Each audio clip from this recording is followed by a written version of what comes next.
Seja bem-vindo ao Território da Mente. Hoje a pergunta é direta e necessária. Autoconhecimento basta para viver bem emocionalmente? Muita gente se observa, se descreve, se explica, mas isso vira mudança real? Neste episódio, vamos separar introspecção que só gira em torno de si, de inteligência emocional que de fato transforma escolhas, relações e resultados. Respira fundo e vem com a gente. Conforme foi muito bem mencionado aí na introdução, o autoconhecimento é prestar atenção, é compreender o que se passa por dentro da gente. E aí a gente consegue, a partir deste movimento, identificar padrões, nomear gatilhos, a gente passa a entender de onde vêm certas reações. Isso é muito valioso.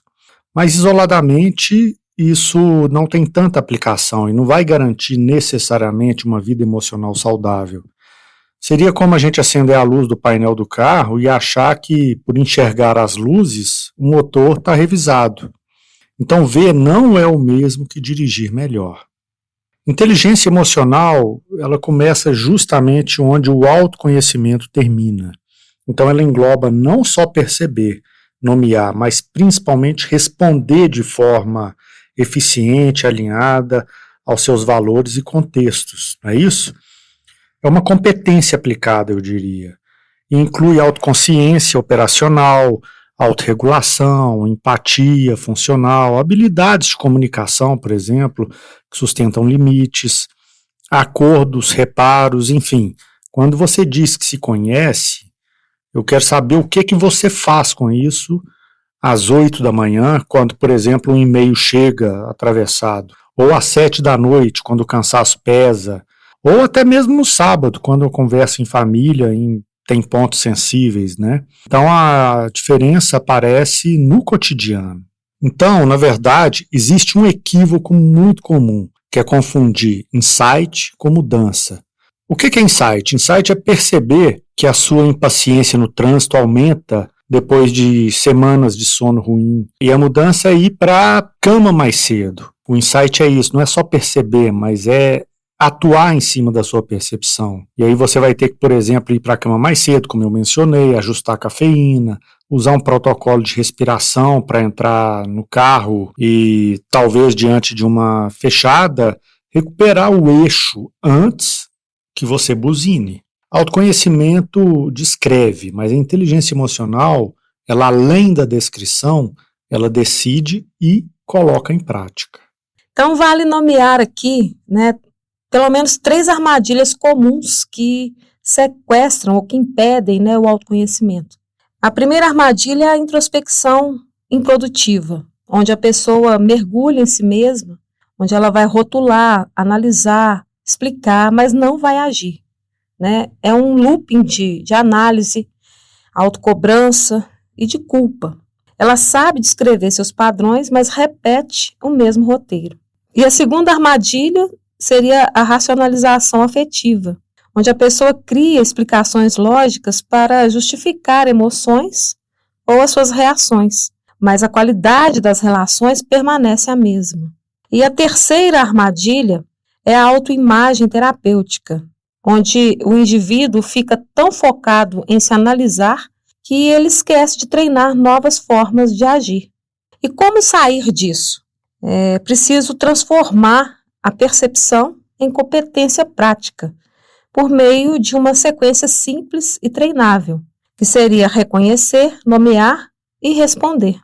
Reconhecer é captar o primeiro sinal, nomear, traduzir em linguagem clara, e responder seria escolher uma ação que regule ou favoreça a relação.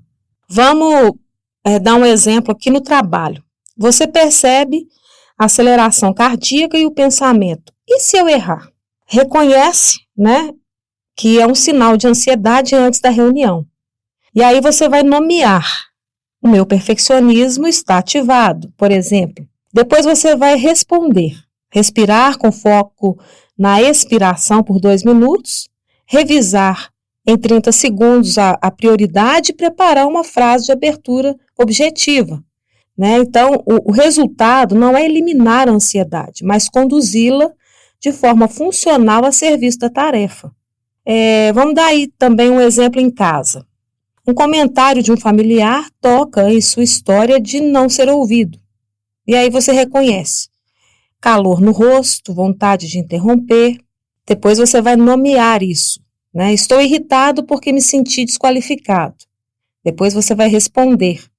Pausar antes de retrucar, pedir para terminar a frase e colocar um limite respeitoso. Por exemplo, você vai dizer: quero falar sobre isso, mas preciso concluir meu raciocínio. A conversa muda de rumo, não porque você entendeu o seu passado, mas porque você escolheu uma nova microação no presente. E para que essa teoria, né, seja construída na prática mesmo, a gente precisa fazer isso caber no bolso, né? Tem que ser uma coisa do dia a dia. E aí eu vou sugerir aqui três etapas que a gente pode dar mais atenção para construir isso. Primeiro, a gente tem que ter autoconsciência operacional. Não é só refletir sobre o seu dia lá no final do dia, à noite, e você começar a pensar como foi o seu dia. Até porque isso não é muito bom, não. Isso geralmente gera ansiedade e atrapalha a qualidade do sono. Se for fazer alguma reflexão, melhor fazer de dia, na parte da manhã. Só que ao invés de você fazer essa reflexão, é melhor que você perceba, quase que em tempo real, os sinais do seu corpo, nos pensamentos e também na vontade de agir. A cabeça, quando ela está muito acelerada, o peito mais contraído, a tensão muscular, quando você percebe também que a mão já está indo para o celular, esses sinais, eles são alertas de que o sistema entrou já no automático. A outra coisa que eu acho importante a gente destacar seria a autorregulação. Regular não significa calar, ou então reprimir. Significa ajustar a intensidade para recuperar a liberdade de escolha. Então, antes de você só pensar em conter aquilo ali, a gente precisa de pensar em ajuste. Tem algumas chaves que são rápidas, que funcionam. Alongar a respiração, como a Liliane falou, né? Respirar de uma forma mais lenta e calma, né? Relaxar a mandíbula. Isso ajuda a gente prestar atenção no aqui e agora e liberar essas tensões que naturalmente acontecem no momento que a gente está mais irritado ou que a gente está passando por uma situação desconfortável.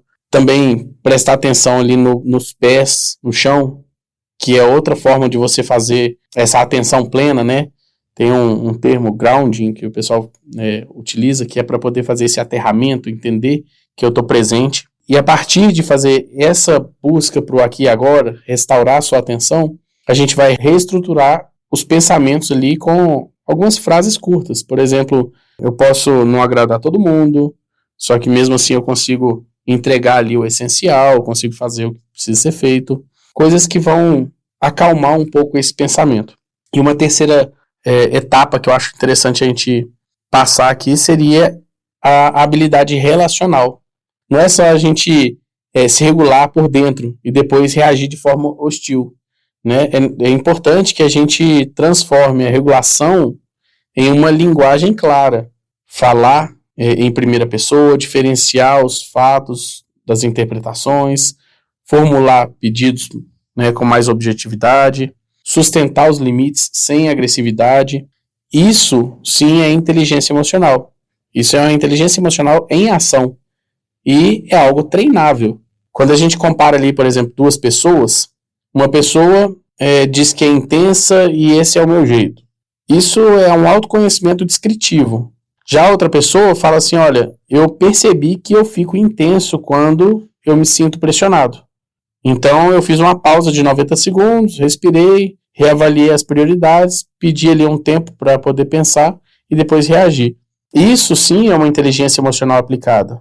A frase ali muda um pouco, só que o impacto é muito grande. Rafael, Liliane, então, para tornar mais claro o que nós estamos explicando, eu vou propor aqui 2 casos, né, para efeito didático, obviamente com dados de identificação que são fictícios, né?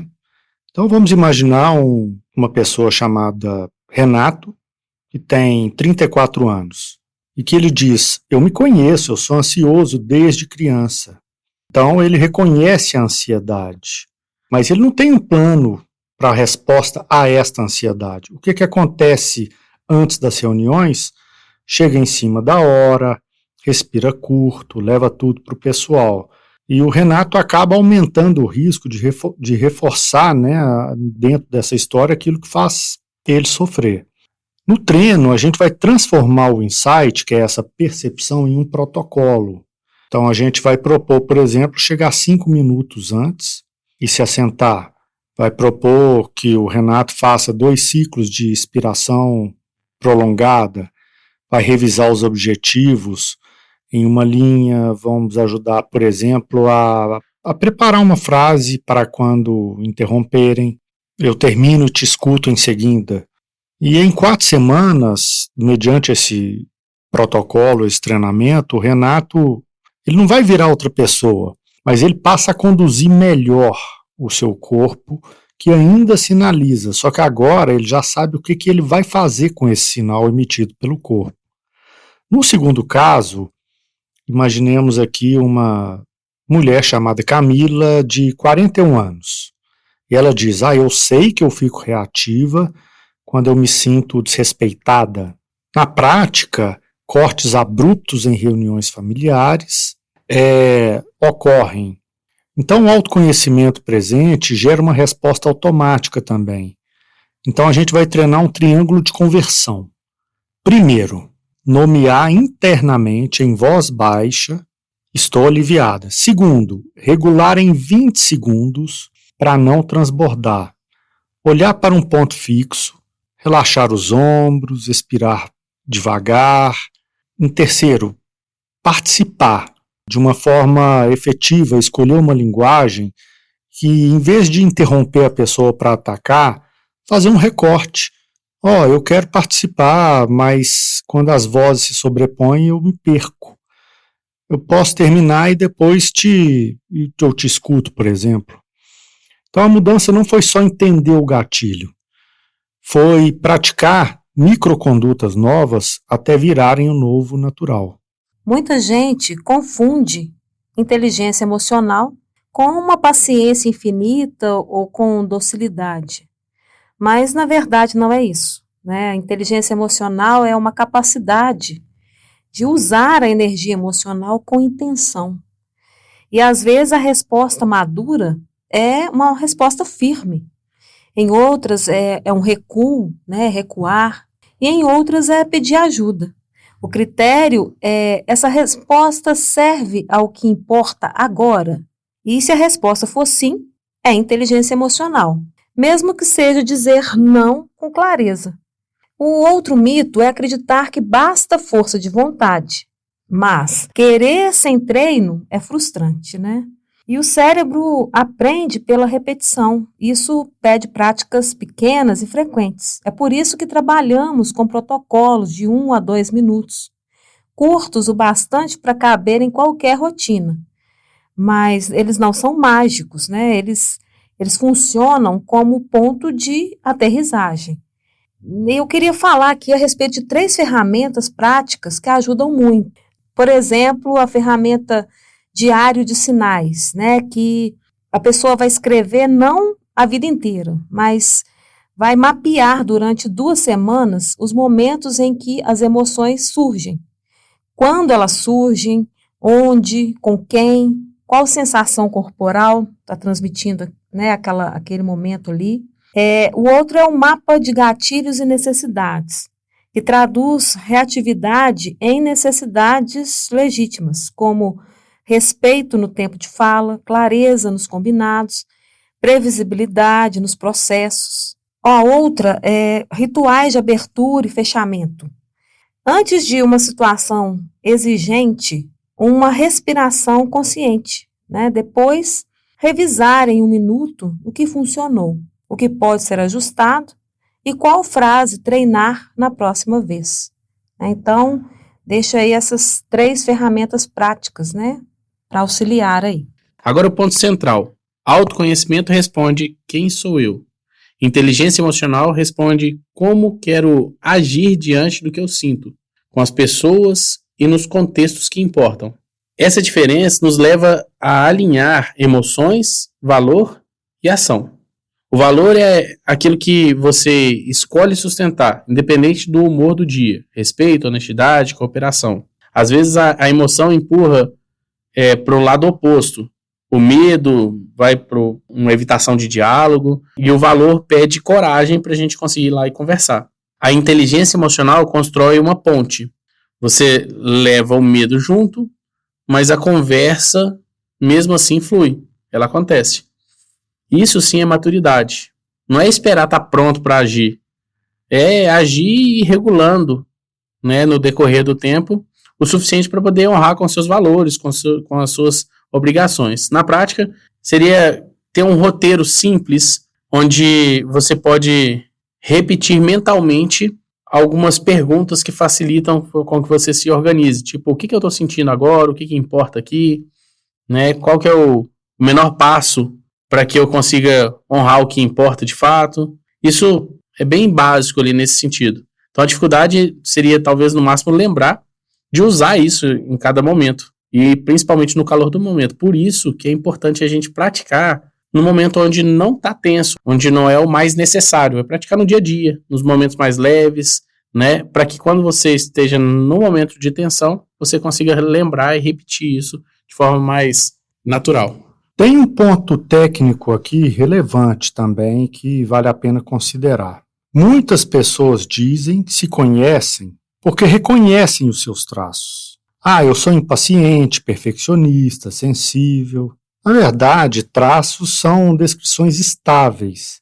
Mas o que move a vida não é isso, né? É o manejo daquele traço durante a situação. Então é possível ser sensível, mas naquele instante, ainda assim, conduzir conversas difíceis. É possível, por exemplo, ser perfeccionista e entender que naquele momento você vai entregar uma versão boa apenas o suficiente, porque o prazo exige isso. Enfim, inteligência emocional, ela não troca a sua personalidade, ela amplifica, ela expande a sua capacidade de escolher respostas ao longo do dia. Tem uma armadilha da autoexplicação que substitui a responsabilidade. Então, eu gritei porque sou assim, eu sumo quando eu fico triste. Explicar sem reparar e manter o ciclo, tal como nesses exemplos, não é legal. É importante reparar e dizer o que aconteceu, validar o impacto no outro e combinar como é que fará na próxima vez, já prevendo, já se preparando para uma resposta diferente futuramente em um outro episódio. Inteligência emocional, ela não vai eliminar falhas, ela torna a reparação mais rápida e digna. Bom, também é importante diferenciar cuidar de si e de usar emoções como desculpa, tentando evitar a vida, né? E algumas pessoas tendem a terceirizar suas escolhas para o estado interno. Quando dizem, por exemplo, frases, hoje não vou porque eu não estou no clima. Mas se existe um compromisso com seus valores, a pergunta correta deveria ser: o que eu preciso fazer para chegar com presença mínima nesse compromisso? Talvez ajustar a agenda, pedir 5 minutos ou lembrar o propósito da reunião. O foco é construir autonomia e não ser refém do humor. E lembrar que inteligência emocional não substitui condições reais, né? Por exemplo, um burnout não vai resolver com respiração só, né? Conflitos crônicos precisam de acordos e às vezes até de limites claros. E a inteligência emocional dá recurso para aprender a negociar melhor, para pedir ajuda no momento certo, se posicionar com menos desgaste, mais clareza.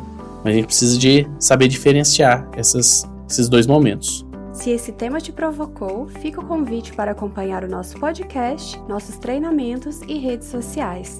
Obrigada por estar aqui no Território da Mente e nos vemos no próximo episódio.